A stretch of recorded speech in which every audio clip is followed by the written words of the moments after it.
Hi, welcome back to Storytime with Susan.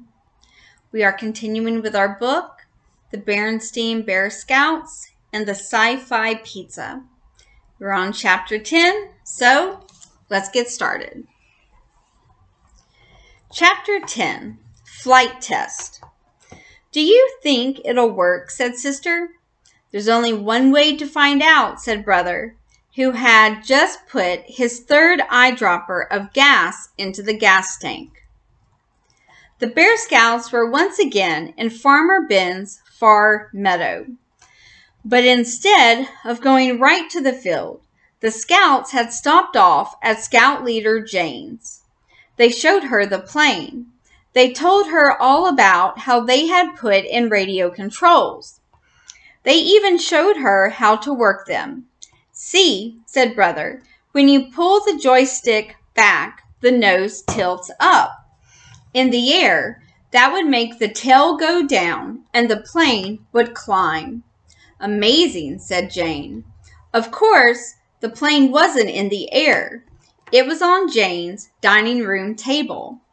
And when you push the joystick forward, continued Brother, the nose tilts down. That makes the tail go up and the plane dives. Terrific, said Jane. I wish I could come with you for the test, but I've got tons of test papers to mark. Besides being the Scouts troop leader, Jane was a teacher at Bear Country School. In fact, Sister and Lizzie were in her class. Jane was a good teacher, but she was a great Scout leader.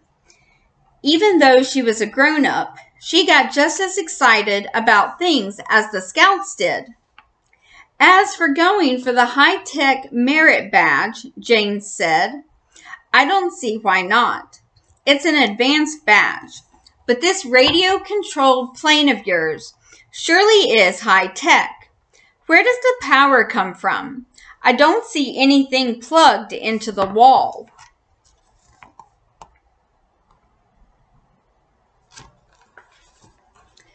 Batteries, explained Fred. There's a big one in the control box and a small one in the plane. Jane wiggled the joystick. How do you make it turn? She said. I think we'd better leave that to another time, said Brother. The battery in the plane is small and weak.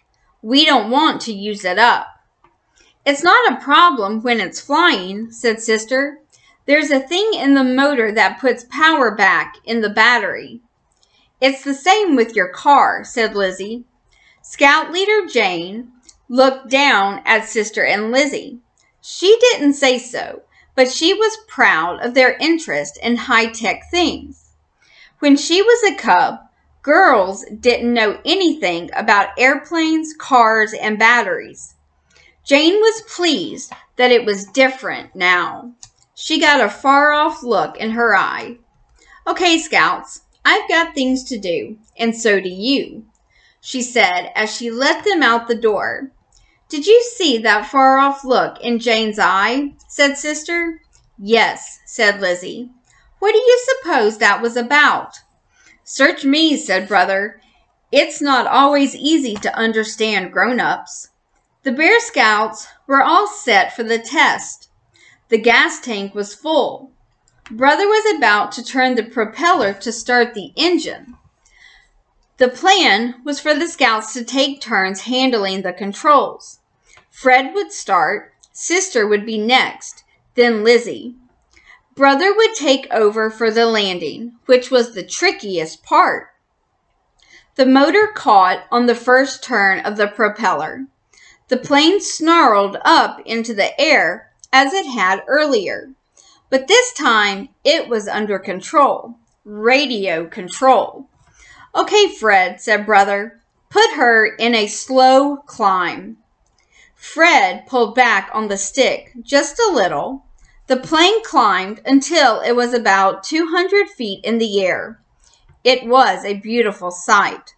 Wow, said Sister. Wowee, said Lizzie.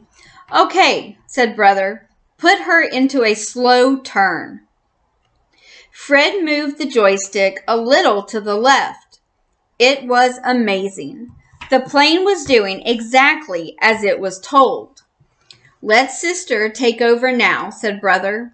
Sister took over and kept the plane flying in big, wide circles. It was very exciting.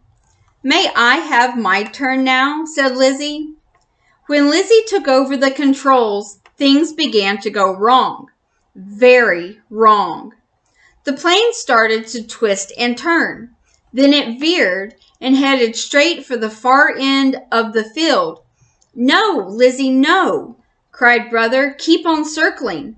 I'm trying," cried Lizzie. Brother grabbed the controls. He pushed the joystick every which way, but nothing did any good. "I don't understand," said Brother. "It's as though some force is pulling it away from us." The plane was now over the gully. It went into a dive.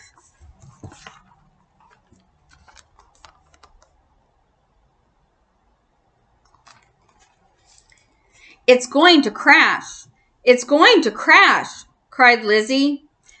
"After it!" shouted Brother as the plane dived into the gully. Uh-oh. I wonder what's wrong with the plane. Does it have something maybe to do with the weasels? I don't know. Check out my next video to find out what happens. As always, like and subscribe. Have a good day.